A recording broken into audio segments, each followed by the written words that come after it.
हम्म। भोपाल के सम्माननीय पत्रकार बंधुओं, मैंने पहली बार आप लोगों से जातिगत जनगणना जैसे अति संवेदनशील मुद्दे पर तरह तरह के सवाल उठाए जाने पर लिखित में सवाल मांगे। मैं माफ़ी चाहता हूं, आप लोगों में से कुछ को ऐसा लगा होगा कि आखिर ये पद्धति क्यों अपनाई जा रही है कि आप लिखित में सवाल दे दीजिए। उसका कारण यह है कि जातिगत जनगणना का मुद्दा बहुत ही संवेदनशील है। इसे केवल भावनात्मक मुद्दा भी न माना जाए और इसे चुनावी राजनीति से ही केवल जोड़कर न देखा जाए। भारत की संस्कृति में जातिगत व्यवस्था कुछ इस तरह से समावेशित है कि उसे अलग करके यहाँ की किसी भी प्रकार की व्यवस्था को आगे नहीं बढ़ाया जा सकता। उस व्यवस्था नाम की कल्पना भी नहीं की जा सकती। और अन्य मुद्दों के समान जातिगत जनगणना जैसे मुद्दे पर निम्न स्तरीय सोच के साथ टीका टिप्पणी करना और आम लोगों को भ्रमित करना यह सर्वथा अनुचित है। मैं जातिगत जनगणना के मूल मुद्दे पर आने से पहले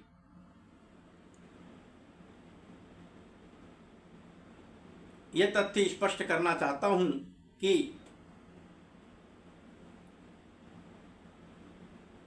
सन 2020 में मैंने 7 सूत्री मुद्दों को लेकर सम्यक अभियान शुरू करने का निर्णय लिया। प्रदेश के बौद्धिक वर्ग के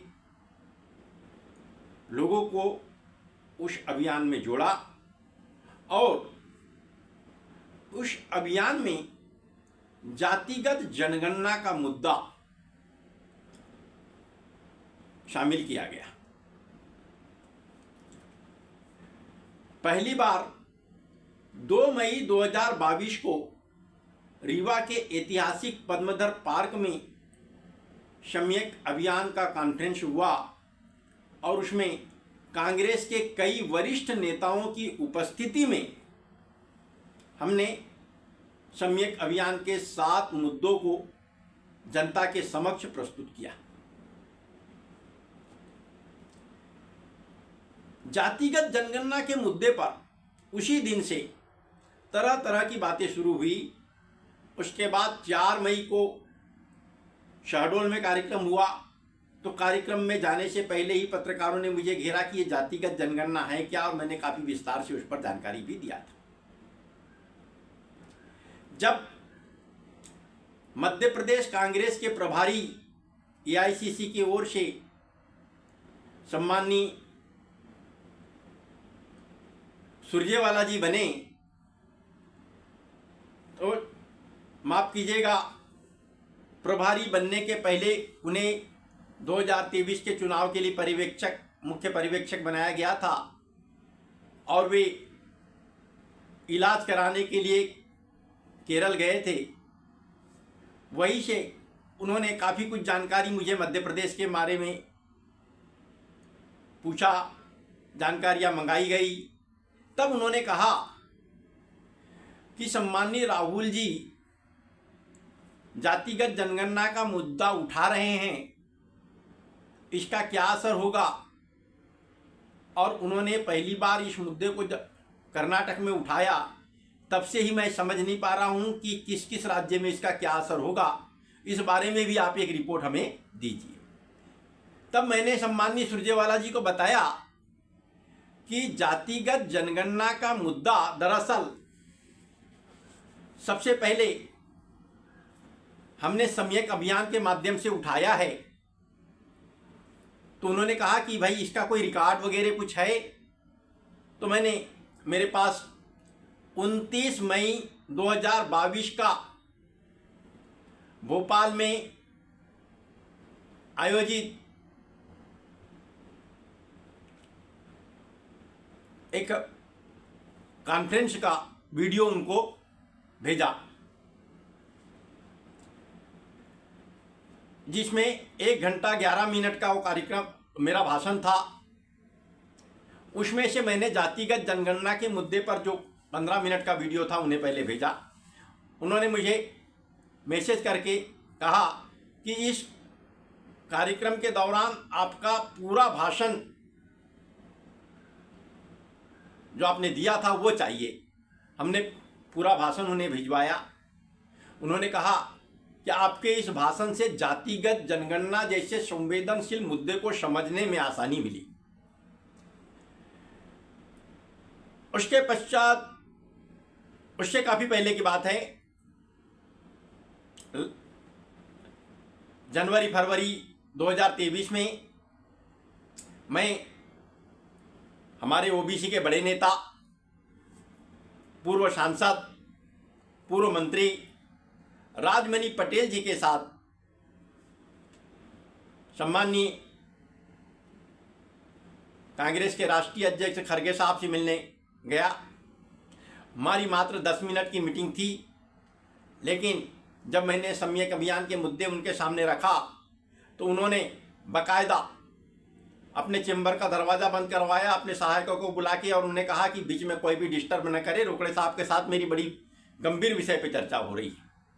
मैं भी तब तक समझ नहीं पाया कि मुद्दे रखने पर उन्होंने एकदम गंभीर चर्चा क्यों कहा। खड़गे साहब बहुत ही अध्ययनशील व्यक्ति हैं, अध्ययनशील नेता हैं, उनका बहुत लंबा तजुर्बा है। उन्होंने मुझसे जातिगत जनगणना के मुद्दे पर कई तरह के सवाल किए।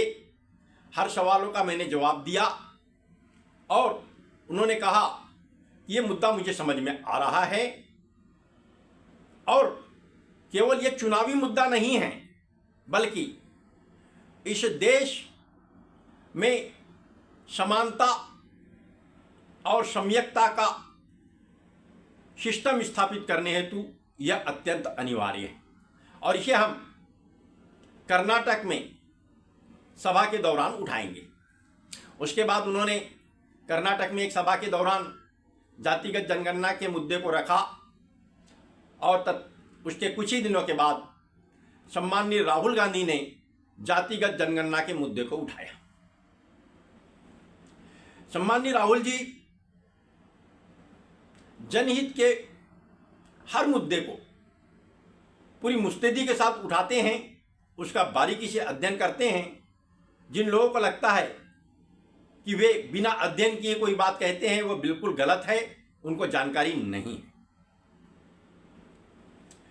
और पूरे देश में जातिगत जनगणना का मुद्दा उठा, काफी तेजी से उठा।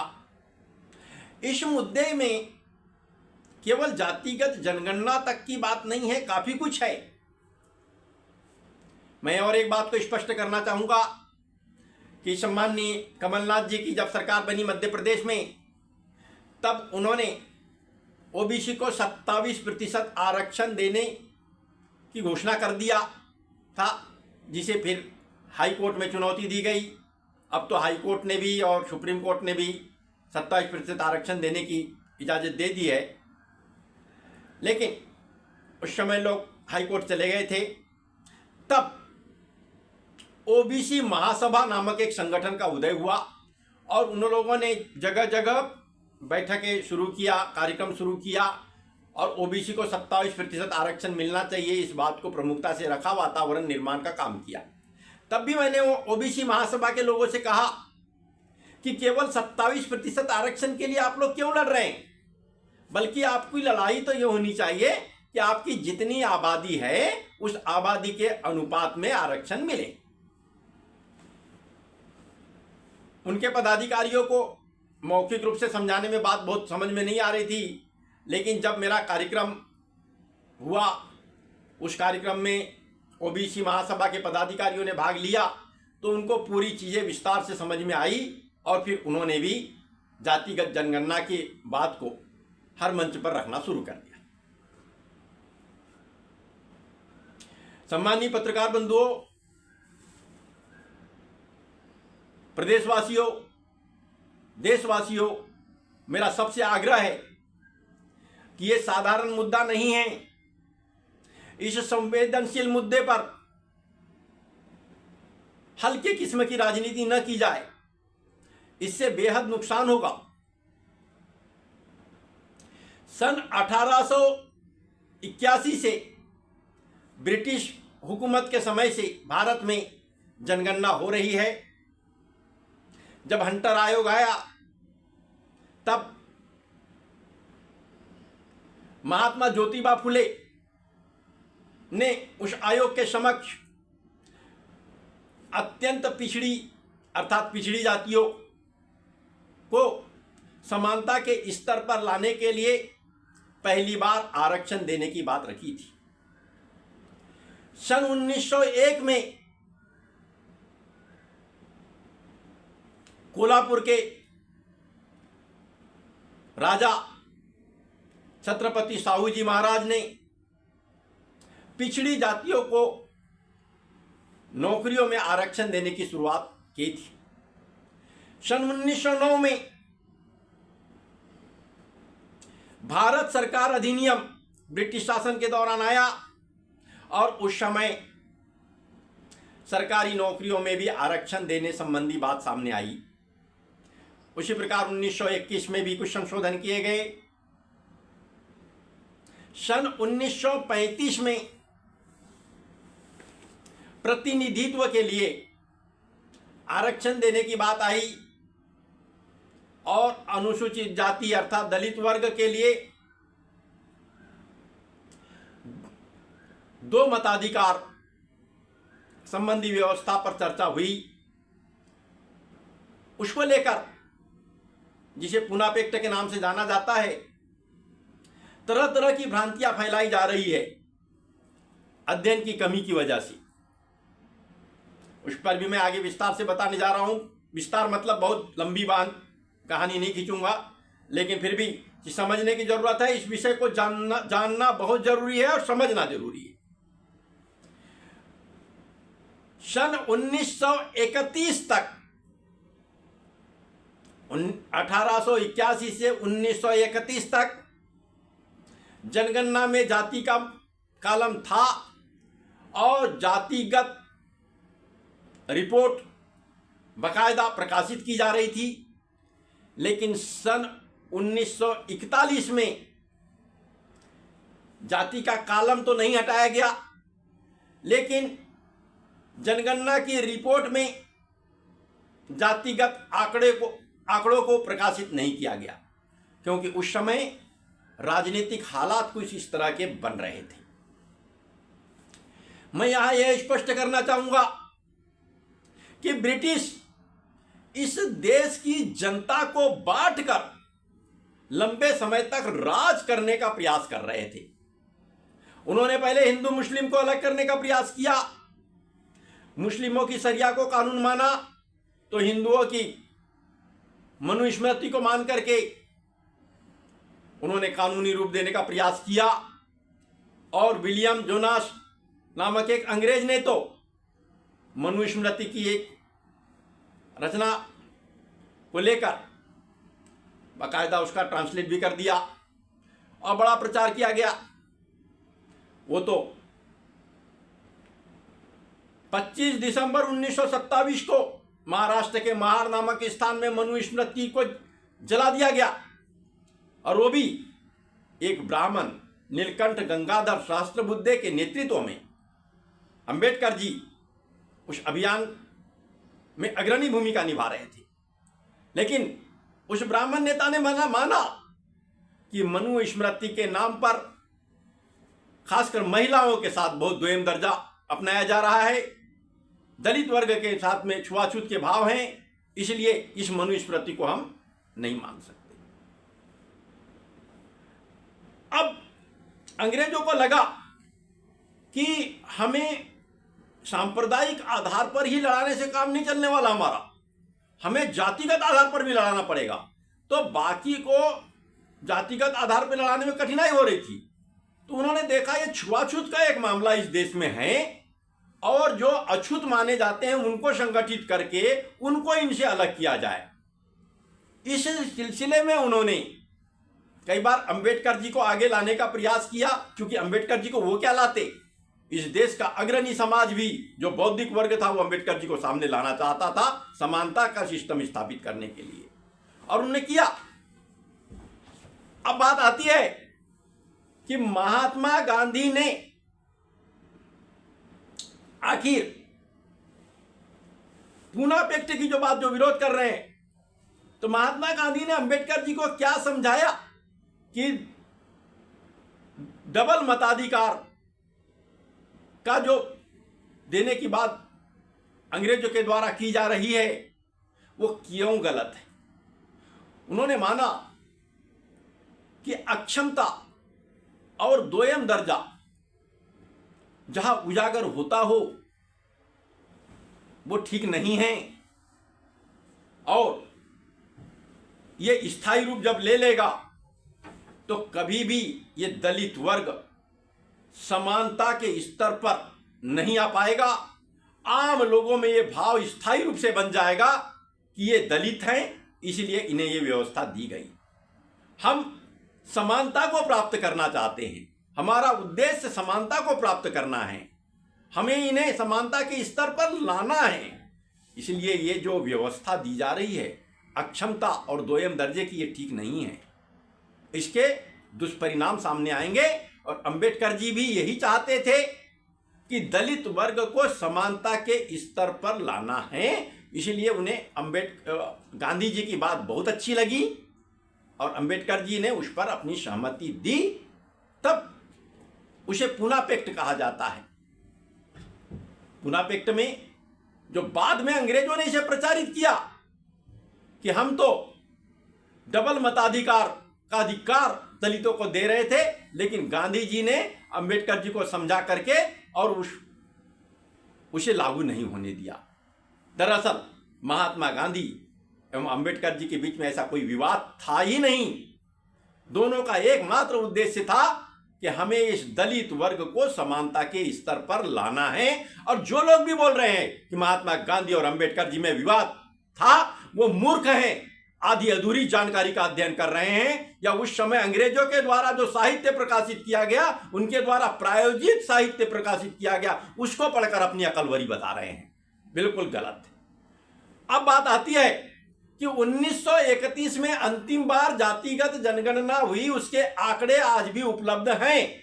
1941 के क्यों नहीं? क्योंकि 1941 में जातिगत आधार पर भी जनगणना हुई, लेकिन उसके आंकड़े प्रकाशित नहीं किए गए, क्योंकि उसी समय में अंबेडकर जी के नेतृत्व में अखिल भारतीय दलित महासंघ का गठन हुआ और नौकरियों में जातिगत आरक्षण की बात 1935 से चली रही थी। कुछ ऐसी स्थिति बनने लगी कि देश के अंदर खासकर वो चाहते थे कि हिंदू वर्ग बढ़ जाए दलित के नाम पर और अग्रणी समाज के नाम पर। तो कुछ ऐसी उम्मीदें सामने दिखाई देने लगी, चीज़ें दिखाई देने लगी, या ब्रिटिश हुकूमत को भी कई चीज़ों में दिक्कतें लगी होगी, तो उन्होंने जातिगत आंकड़े प्रकाशित ही नहीं किया। यहाँ तक इस सच्चाई को बिल्कुल समझना होगा। ये बार बार जो बताने का प्रयास कर रहे हैं और मीडिया के बंधु आप लोग जो प्रकाशित भी कर रहे हैं कि पहली बार पंडित जवाहरलाल नेहरू ने सन 1951 में जनगणना के फॉर्म से जाति का कॉलम हटा दिया, या उन्होंने जातिगत जनगणना का विरोध किया। यह बात बिल्कुल गलत है। उस समय के हालात कुछ ऐसे थे, देश स्वतंत्र हुआ था, हिंदू और मुस्लिम के आधार पर दो देश बन गए थे, और जो मुस्लिम भी भारतीय थे, सिर्फ भारत के प्रति आस्था रखते थे, वो यहाँ रह गए थे। ये धर्मनिरपेक्ष देश बना था। तो उस समय जाति के नाम पर भी एक नया बाउंडर खड़ा न हो जाए, इन सारी परिस्थितियों को देखते हुए पंडित जवाहरलाल नेहरू ने जो भी निर्णय लिया होगा वो महानतम निर्णय था। उस निर्णय को जो भी लोग आज क्रिटिसाइज कर रहे हैं वो कम अक्ल के लोग हैं, उन्हें उस समय के हालातों का अध्ययन नहीं है। जब उस समय के हालातों का अध्ययन नहीं है तो जनता को गुमराह करने की जरूरत नहीं है, और ऐसे गुमराह करने वालों को जनता ही जवाब दे सकती है। अब बात आती है 1961 तक की। 1961 में इस बात को इतना ज्यादा प्रचारित किया जा रहा है मीडिया के माध्यम से, चंद अकलवर लोगों ने यह बात सामने रखी है कि 1961 में पंडित जवाहरलाल नेहरू ने आरक्षण का विरोध किया था। पंडित जवाहरलाल नेहरू ने कहा था कि हमें शैक्षणिक स्तर पर दलित वर्ग को बहुत आगे बढ़ा देना चाहिए, इन्हें प्रतियोगिता के स्तर पर लाना है, नौकरियों में आरक्षण देने मात्र से इनका विकास नहीं हो सकता। उनका कहना था वही जो महात्मा गांधी का कहना था। उनका कहना था कि ऐसी व्यवस्था जिसमें अक्षमता वो दोयम दर्जा सामने आता हो या दोयम दर्जा स्पष्ट रूप से परिलक्षित होता हो, मैं ऐसी किसी भी प्रकार की व्यवस्था को उचित नहीं मानता।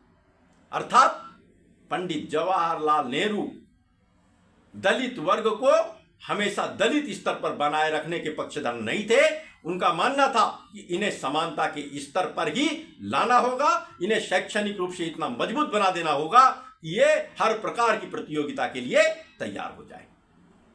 यह उद्देश्य था। लेकिन उन्होंने कहीं आरक्षण का सीधे तौर पर विरोध नहीं किया।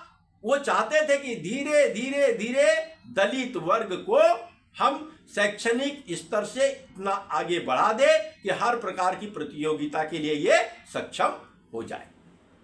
इस बात को गलत तरीके से आज प्रचारित करने का कोई आधार नहीं है। सन 1974 में जो इंदिरा जी का नाम लेने के बार बार ये बोल रहे हैं, बिल्कुल नासमझ लोग आधी अधूरी जानकारी लेकर के, सन 1974 में श्रीमती इंदिरा गांधी ने आर्थिक, सामाजिक और शैक्षणिक दृष्टि से पिछड़े समाज को आरक्षण देने की दिशा में, उन्हें भिन्न भिन्न प्रकार की सुविधाएं देकर समानता के स्तर पर लाने की दिशा में पहल शुरू की थी।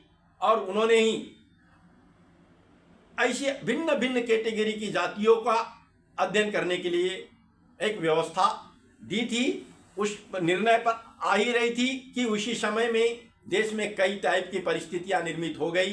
पोखरण में परमाणु परीक्षण करना और भारत पाक विभाजन के बाद की स्थिति और लगातार इंदिरा जी को मिल रही सफलता को देखते हुए विघ्न संतोषी लोगों ने, प्रतिक्रियावादी शक्तियों के इशारे पर चलने वाले लोगों ने इस देश में कई तरह से अस्थिरता पैदा करने का प्रयास किया। और इंदिरा जी का वह निर्णय जो ओबीसी को आरक्षण देने के लिए एक आयोग गठित करके उसकी रिपोर्ट के आधार पर निर्णय लेना था, वो रोक दिया गया। इससे पहले भी जातियों के पिछड़ेपन को उजागर करने के लिए शैक्षणिक और सामाजिक रूप से काका कालेरकर की कमेटी बनी थी। 1956 में उनकी रिपोर्ट आई थी और उसके बाद जातियों की जो अनुसूची है उसमें फेरबदल किया गया था। सन 1976 में भी इंदिरा जी के शासनकाल में अनुसूची में काफी कुछ परिवर्तन किया गया। ये परिस्थितियोंगत होता है। तो इंदिरा जी कहीं से विरोध में नहीं थी। अब मैं एक बात बताना चाहता हूं, जिस समय में मीडिया में सक्रिय था और मैंने पहले भी बात रखा है, काफी अध्ययन किया जातिगत जनगणना के मुद्दे पर। जब 1979 में मंडल आयोग बना, मंडल आयोग ने सन 1982 में एक रिपोर्ट दिया, 1984 में एक रिपोर्ट दिया, 1985 के शुरुआत में एक दिया और 1985 में ही एक फाइनल रिपोर्ट सामने रखा। उस फाइनल रिपोर्ट में मंडल आयोग ने लिखा कि देश में कुल 44% आबादी ओबीसी की है। क्योंकि पहले से ही देश में 22.5% आरक्षण अनुसूचित जाति और जनजाति वर्ग को दिया जा चुका है और सुप्रीम कोर्ट की गाइडलाइन है कि 50% से अधिक आरक्षण नहीं दिया जा सकता, इसलिए 27% आरक्षण ओबीसी वर्ग को देने की सिफारिश की जाती। ये सिफारिश उनकी सामने फाइनल आई। तब राजीव जी ने कहा 1931 के बाद जातिगत जनगणना हुई ही नहीं है। ये जो ओबीसी की जातियां जो सामने आई है, इसकी आबादी किस किस राज्य में कितनी है ये स्पष्ट नहीं हो पा रहा है, या देश में कितनी है स्पष्ट नहीं हो पा रहा है। उसके बाद कई परिवर्तन आए हैं, इसलिए जब तक नए सिरे से जातिगत जनगणना नहीं हो जाती तब तक इस रिपोर्ट को इस रूप में लागू करना संभव नहीं। मतलब उन्होंने उस समय जातिगत जनगणना की बात की थी, लेकिन ये लोगों को जानकारी नहीं है। उस समय के जानकार अगर ध्यान लाते हैं, अपने दिमाग पर जोर देते हैं, तो मीडिया में जो खबर आई थी उसकी जानकारी होगी लोगों को। बाद में ऐसा लगा था कि 1991 में 1991 में ही जातिगत जनगणना हो जाएगी, लेकिन कई तरह के कारण होते हैं, एकाएक उस टाइप का स्ट्रक्चर नहीं बन पाता और जातिगत जनगणना नहीं हो पाई। उसके लिए चूंकि प्रावधान पहले से थे, सन 1961 में ही, ये बताना चाहूंगा कि सन 1961 में ही जातिगत सर्वेक्षण करने के अधिकार प्रत्येक राज्य को दे दिए गए थे। और हो सकता है कि राजीव जी ने सोचा होगा कि यह जनगणना हो जाए, इसके बाद जातिगत आर्थिक सर्वेक्षण हर राज्य में करा लिए जाए और उसके अनुरूप कोई निर्णय लेने के बारे में उनके मन में विचार रहा होगा। क्योंकि वो अब हमारे बीच में नहीं रहे। 1991 में ही एक बड़ी दर्दनाक घटना हुई, दुखद घटना हुई और हमारे बीच से वे चले गए।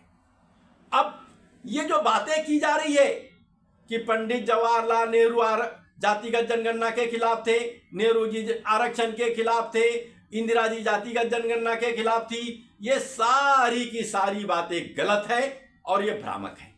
अब मैं आता हूं महत्वपूर्ण मुद्दे पर। ये मैंने जो जातिगत जनगणना का मुद्दा रखा था सामने, और किन परिस्थितियों में रखा, बारीक अध्ययन किया, कई युवाओं को शामिल किया, बौद्धिक वर्ग के लोगों को शामिल किया, और ये बात सामने आई कि आर्थिक, उस समय भी आर्थिक आधार ज्यादा महत्वपूर्ण, हालांकि सामाजिक और शैक्षणिक आधार पर ओबीसी के लिए मंडल आयोग ने उसी को आधार बनाया था, लेकिन हकीकत ये थी आर्थिक को भी आधार बनाया गया था। कई ब्राह्मण वर्गीय समाज, गोस्वामी, गिरी, देवज्ञ, बैरागी आदि आरक्षण की श्रेणी में रखे गए। कई क्षत्रिय वर्गीय समाज आरक्षण की श्रेणी में रखे गए। अर्थात सामाजिक, आर्थिक और शैक्षणिक दृष्टि से जो समाज जिस राज्य में जितना पिछड़ा था, उस आधार पर उस समाज को ओबीसी में रखा गया। हमने देखा कि सामाजिक पिछड़ापन, शैक्षणिक पिछड़ापन तो एक आधार है ओबीसी के लिए, लेकिन और अभी अन्य भी जो पिछड़े समाज है उनके लिए, लेकिन आर्थिक आधार ज्यादा महत्वपूर्ण है। तो एक तो हमने ईबीसी की बात किया, अत्यंत पिछड़ा वर्ग। जातिगत जनगणना होगी तो ओबीसी कैटेगरी में कौन रखना चाहिए, किस किस जातियों को, और ईबीसी में जो पेशेवर, परंपरागत पेशेवर समाज है, लोहार, विश्वकर्मा, बंजारा, अपना नाई, धीमर, माझी, केवट, ऐसे कई समाज हैं जो परंपरागत पेशेवर है और बहुत अधिक पिछड़े हैं। उनको अगर अनुसूचित जाति वर्ग में भी रख दिया जाए, उनको अगर अनुसूचित जनजाति वर्ग में भी रख दिया गया, उनको ओबीसी वर्ग में भी रख दिया गया, तो उनके साथ वो प्रतियोगात्मक तरीके से भाग नहीं ले सकते। प्रतियोगिता में वे निश्चित रूप से पिछड़ जाएंगे, क्योंकि उनका शैक्षणिक और मानसिक स्तर काफी नीचे इसलिए रह गया है क्योंकि उनको ऊपर आने का अवसर नहीं मिल पाया। तो ईबीसी वर्ग अलग बन जाए, ओबीसी वर्ग अलग बन जाए, इसके साथ साथ जातिगत जनगणना होगी, जिसकी जितनी आबादी उतना आरक्षण दिया जाएगा, लेकिन यह व्यवस्था होनी चाहिए। हमने सम्यक अभियान में बार बार कहा है कि जो एक्सीलेंस कैटेगरी के हैं, प्रतियोगी परीक्षा या अर्हकारी परीक्षा में सबसे अधिक अंक लाते हैं, तो उनको एक्सीलेंस कैटेगरी में रखते हुए 10% आरक्षण दे दिया जाए। आरक्षण क्या है? उनकी योग्यता का आरक्षण है वो। बाकी सभी वर्गों में से 10% बचा करके 10% एक्सीलेंस कैटेगरी के लिए दे दिया जाए। इसके अलावा जो अत्यंत गरीब हैं, गरीबी रेखा में भी अत्यंत गरीब है, उनके लिए 25% होना चाहिए। जो बल्कि 50%, अत्यंत गरीब के लिए 50% रख दिया जाए। जो औसत गरीब है उनके लिए 25% रख दिया जाए। और जो एवरेज लेवल के लोग हैं, जो ना गरीबी के इससे लगते हैं ना बहुत रईस लगते हैं, उनके लिए एक निश्चित तय कर दिया जाए। जो एवरेज है मतलब संपन्न भी है लेकिन उनको भी तो चाहिए। तो इसको ही आरक्षण को 100% को 4 भागों में बांट करके हर प्रकार के लोगों को कोई वंचित न रह जाए, उन सबको न्याय दिलाने का प्रयास किया जाए। इसका हमने फार्मूला तैयार किया है और सम्माननीय राहुल जी ने इस पर बहुत बारीकी से अध्ययन किया है। आज अगर अभी सामने रखते हैं, इसी पर लेके राजनीति शुरू हो जाएगी। अब बात आती है राहुल जी क्यों ये बात बोल रहे हैं, पहले इंदिरा गांधी ने क्यों नहीं बोला, राजीव गांधी ने क्यों नहीं बोला, नेहरू जी ने क्यों नहीं बोला। अरे भाई, उस समय जो हालात रहे हैं उन हालातों के अनुरूप निर्णय लिया गया, देश के नवनिर्माण के लिए निर्णय लिया गया, समता और समानता का सिस्टम स्थापित करने के लिए निर्णय लिया गया। और उस समय जो भी निर्णय लिया गया उस समय के हिसाब से देखा जाए तो वो सही निर्णय था, प्रासंगिक था और सभी लोगों के लिए मान्य था और वो उस समय विकास का पथ सुनिश्चित करने वाला था। आज के समय में समता और समानता का सिस्टम स्थापित करने के लिए जातिगत जनगणना अत्यंत अनिवार्य है और इस मुद्दे को राहुल जी ने जोर से उठाया है, जोर दिया है। इस मुद्दे पर आम राय बनवाया है पूरे देश में। ये बात सही है, मैं भी उसमें एक छोटी सी कड़ी हूं।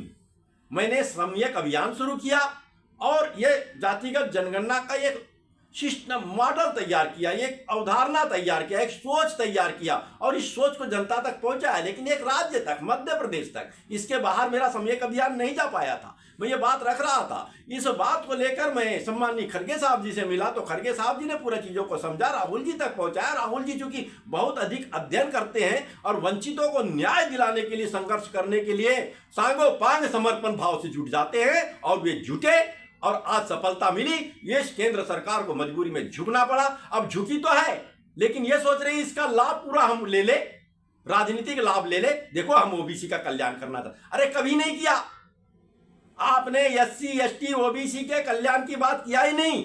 एससी वर्ग के लिए, जो एससी वर्ग एसटी वर्ग जिनको आरक्षण पहले से मिला है, जो डॉक्टर अंबेडकर जी को भगवान मानता है, तो आपके अमित शाह जी ने तो कह दिया कि अंबेडकर का नाम लेना बंद करो, भगवान का नाम लो तो स्वर्ग मिल जाएगा। इससे अधिक अपमान क्या हो सकता है।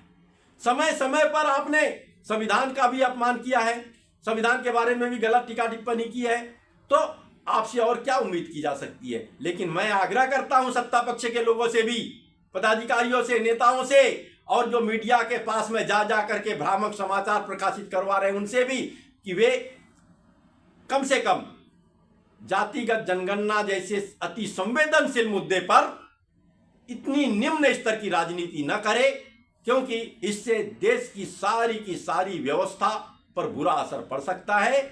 और मैं चाहता हूं पत्रकार बंधुओं, मेरे इस संदेश को जन जन तक पहुंचाने में आप लोग योगदान दें। धन्यवाद।